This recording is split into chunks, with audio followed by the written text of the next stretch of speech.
SC4ISC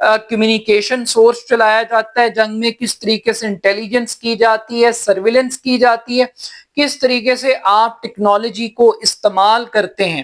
پھر اس سے بڑھ کر انہوں نے جو آخری ایک بڑی امپورٹنٹ بات کہی وہ یہ تھی کہ وار فیئر کے دوران انڈیا کو اپنے ڈیفنس سسٹم پر کام کرنا پڑے گا. اور وہ یہ کلیم کرتے ہیں کہ جو انڈیا کا ایئر ڈیفنس سسٹم ہے اس میں بہت ساری کمیاں ہیں، کوتاہیاں ہیں، اور جو سپلائی چین ہے ویپنز کی وہ بہت برے طریقے سے ایکسپوز ہوئی ہے اس جنگ کے دوران. 4 دن کی جنگ کے دوران وہ یہ کلیم کر رہے ہیں کہ وہ ہتھیار جو ان کو نومبر میں ملنے تھے، دسمبر میں ملنے تھے، جنوری میں ملنے تھے، وہ ان کو ہتھیار مطلوبہ وقت تک نہیں ملے. اور یہ جو ہتھیار نہ ملنے کی شکایت ہے یہ انڈیا کا ایئر چیف بھی کرتا ہے، اور وہ کہتے ہیں کہ ہمارے پاس مطلوبہ ہتھیار نہیں تھے، اگر ہتھیار ہوتے تو شاید نتائج مختلف ہوتے. یعنی اپنی شکست کو کبھی انڈیا چین کے پیچھے چھپنے کی کوشش کرتا ہے، کبھی ترکی کے پیچھے چھپنے کی کوشش کرتا ہے، اور کبھی وہ ہتھیاروں کے پیچھے چھپنے کی کوشش کرتا ہے، بالکل مودی کی طرح. جیسے مودی جب ابھی نندن کا ایپیسوڈ ہوا تھا تو وہ کہہ رہا تھا کہ رافیل طیارے اگر ہوتے نا انڈیا کے پاس تو پھر پاکستان کو پتہ لگ جاتا. آج رافیل طیارے تھے، پاکستان نے گرا کے دکھائے. اب وہ چائنیز ٹیکنالوجی کا کمال تھا، چائنا کی لائیو انفارمیشن کا کمال تھا، ان کے ایئر ڈیفنس سسٹم کا کمال تھا، یہ کسی کا بھی تھا، مگر پاکستان نے رافیل طیارے گرا کے دکھا دیے. تو آج بھی انڈیا کو وہ ہتھیار نہیں مل رہے تو یہ ہتھیار پاکستان نے دینے تھے، یہ ہتھیار چین نے دینے تھے جنگ لڑنے کے لیے، یہ ترکی نے مدد کرنی تھی. بھائی یہ ہتھیار تو آپ نے لینے تھے، یہ تو جنگ شروع آپ نے کی. اگر آپ کی تیاری نہیں تھی، اگر آپ کا ہوم ورک نہیں تھا، اور آپ کو یہ نہیں پتا تھا کہ آپ کی ڈیفنس کیپیسٹی کہاں پر ہے، آپ کو یہ اندازہ نہیں تھا کہ پاکستان اس جنگ میں اپنے کس کس دوست کو استعمال کر سکتا ہے، کس کس طریقے سے انڈیا کو جواب دے سکتا ہے، اگر آپ اتنا بیسک ہوم ورک نہیں کر سکے تو آپ کیسے deputy chief of army staff کے عہدے پہ بیٹھے ہوئے ہیں یار؟ آپ کون لوگ ہیں؟ یعنی آپ دشمن کو اتنا کمزور سمجھتے ہیں، اتنا ویک سمجھتے ہیں. ہتھیار آپ کے پاس نہیں ہوں گے، کمانڈ اینڈ کنٹرول سسٹم آپ کے پاس نہیں ہوگا، ٹیکنالوجی آپ کے پاس نہیں ہوگی، اور آپ پاکستان کو لٹا لیں گے. یہ کیسے پاسبل ہو سکتا ہے؟ یہ سوال تو مودی سرکار سے کریں. یہ انڈین قوم کو ویسے ایک چیز پہ انڈین قوم کو شکریہ ادا کرنا چاہیے کہ آپریشن سندور میں انڈین میڈیا نے تو کوئی سچ انڈیا کی عوام تک نہیں پہنچایا، لیکن کم سے کم انڈیا کی جو عسکری قیادت ہے وہ اپنی عوام کو سچ بتا رہی ہے کہ ہمیں جو چھتر پڑے ہیں نا وہ کیوں پڑے، اس پھنٹی کھانے اور شکست کی وجوہات وہ کم سے کم قوم کو بتا رہے ہیں. تو یہ ایک بڑی اچھی بات ہے انڈین آرمی کے اینڈ پر پرسپیکٹو کے اوپر. ایک اور نقطہ بڑا اہم اٹھایا ہے انڈیا کے ڈپٹی آرمی چیف نے، اور وہ یہ کہتے ہیں کہ چین نے ایک لیب کا کام کیا ہے پاکستان کے ساتھ، اور وہ کہتے ہیں کہ ادھار کی چھری سے وار کرو.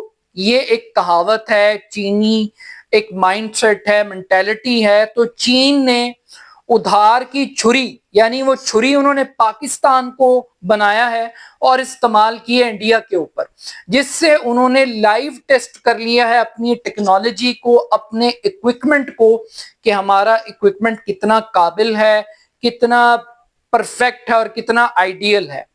اب ایک طرف تو انڈیا کا ڈپٹی آرمی چیف پوری قوم کے سامنے اور چیمبر آف کامرس کے بڑے بڑے انڈسٹریلسٹ گروپس کے سامنے اور نیو ایج ملٹری ٹیکنالوجیز کے اوپر بات کرتے ہوئے اپنی شکست کا نوحہ پڑھ رہا تھا، اس کی وجوہات بیان کر رہا تھا.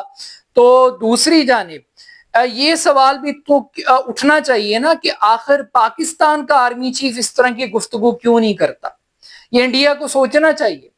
پاکستان کا ایئر چیف اس طرح کی گفتگو اس طرح کی منہ شگافیاں کیوں نہیں کرتا؟ ٹھیک ہے، پاکستان ایک فاتح ہے اور فاتح کو کچھ ثابت کرنے کی ضرورت نہیں ہوتی، کچھ بتانے کی ضرورت نہیں ہوتی، لیکن پاکستان بھی تو یہ باتیں کر سکتا ہے نا کہ کیا پاکستان کا مقابلہ، سرحد تو پاکستان کے لیے بھی ایک تھی، مگر کیا پاکستان کا مقابلہ صرف انڈیا کے ساتھ تھا؟ کیا اس جنگ کے اندر اسرائیلی ڈرونز استعمال نہیں ہوئے؟ کیا اس جنگ کے اندر اسرائیلی فوجی بھارت کے اندر سرپرستی نہیں کر رہے تھے اس آپریشن کی؟ کیا اسرائیلی ٹیکنالوجی، اگر چین پاکستان کی مدد کر رہا تھا تو کیا اسرائیل معلومات نہیں فراہم کر رہا تھا پاکستان کے بارے میں؟ کیا پاکستان نے کبھی سوال اٹھایا؟ جب بھارت فرانسیسی طیارے رافیل استعمال کر رہا تھا اور فرانسیسی ٹیکنالوجی استعمال کر رہا تھا تو کیا پاکستان نے کہا کہ ہمارا مقابلہ فرانس کے ساتھ تھا، انڈیا کے ساتھ نہیں تھا؟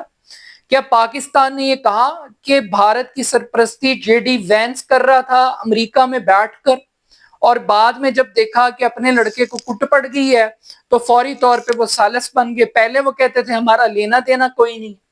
تو یہ چیزیں سمجھنے سوچنے والی بات ہے کہ آخر پاکستان کیوں نہیں کہتا کہ پاکستان کا مقابلہ صرف بھارت کے ساتھ نہیں تھا، پاکستان کا مقابلہ اسرائیل کے ساتھ تھا، فرانس کے ساتھ تھا، امریکہ کے ساتھ تھا، پاکستان کا مقابلہ کوارڈ ممالک کے ساتھ تھا۔ یہ پاکستان تو یہ باتیں نہیں کرتا، پاکستان تو کریڈٹ بھی لیتا ہے اور پاکستان کہتا ہے کہ اب کیا، اب آؤ گے تو پھر اس سے ذرا کٹ کھا کے جاؤ گے۔ تو ایک تو یہ ایک بہت بڑا ڈفرنس ہے ملٹری اسٹریٹجی میں انڈیا کے ہاں اور پاکستان کے ہاں۔ ایک طرف اب آپ کانٹرڈکشنز چیک کیجئے گا کہ یہ وہ ملک ہے جو جشن منا رہا ہے آپریشن سندور کی کامیابی پر، جو پوری دنیا کو کنونس کرنے کے لیے، قائل کرنے کے لیے پوری دنیا میں اپنے وفود بھیج رہا ہے کہ یار ہم نے پاکستان کو سبق سکھا دیا، پھینٹی لگا دی۔ اور پوری انڈین پارلیمنٹ ایک طرف ہے، انڈین گورنمنٹ ایک طرف ہے، مودی بیرکوں میں جا کے خطاب کرتا ہے، جموں کشمیر میں جا کے خطاب کرتا ہے، روٹی کھاؤ ورنہ میری گولی تو ہے، یہ مودی کا سٹائل ہے۔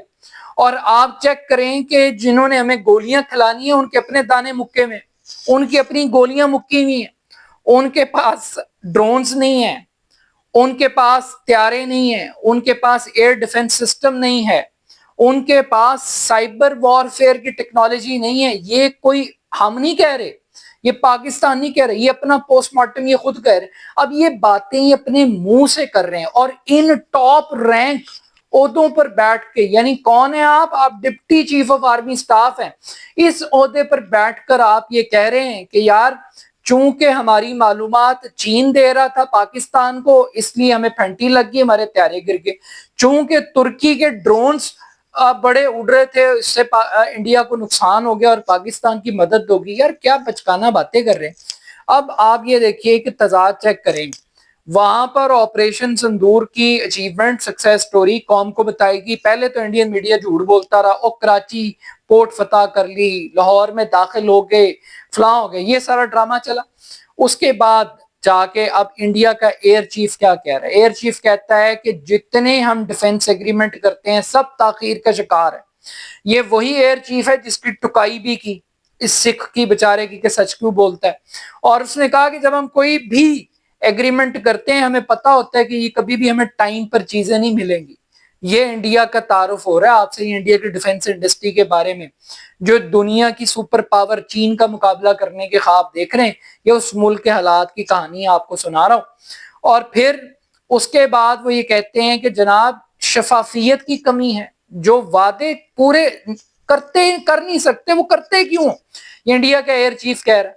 اور پھر اس طرف آپ دیکھیں مودی کو دیکھیں، وہ ریلیوں سے خطاب کر رہا ہے، وہ جشن منا رہا ہے، وہ جناب ایس سی او کانفرنس میں بیٹھ کر کہہ رہا ہے کہ دوبارہ جائیں گے پاکستان کے نہ ماریں گے۔ آپریشن سندور ابھی تک ختم نہیں ہوا۔ اب دوسری طرف دیکھیے جو فاتح ہیں اس کو واشنگٹن میں وائٹ ہاؤس میں لنچ پہ بلایا جا رہا ہے، پاکستان کے آرمی چیف کو، پاکستان کا ایئر چیف وہ امریکہ کا دورہ کر رہا ہے، پینٹاگون اس سے لیکچر لے رہا ہے، اس سے کیپٹل ہل میں پوچھا جا رہا ہے کہ بھائی یہ ڈیفنس سسٹم کیسے کام کیا آپ نے، یہ آپ نے کیسے گرا دی چیزیں۔ تو کہنے کا مقصد یہ ہے کہ پاکستان کو بھی بلنٹلی کھل کر بتا دینا چاہیے کہ اگر یہ کامیابی کیسے ملی ہے، یہ جو بھارت کی شکست ہے یہ میڈ ان پاکستان ہے یا یہ میڈ ان چائنا اینڈ ترکی ہے، یہ پاکستان کو کلیئرٹی، برل یہ فتح جس بھی وجہ سے ہے، فتح تو ہے، اور بھارت کی شکست جس بھی وجہ سے ہے، شکست تو ہے، یہ تو ماننی پڑے گی۔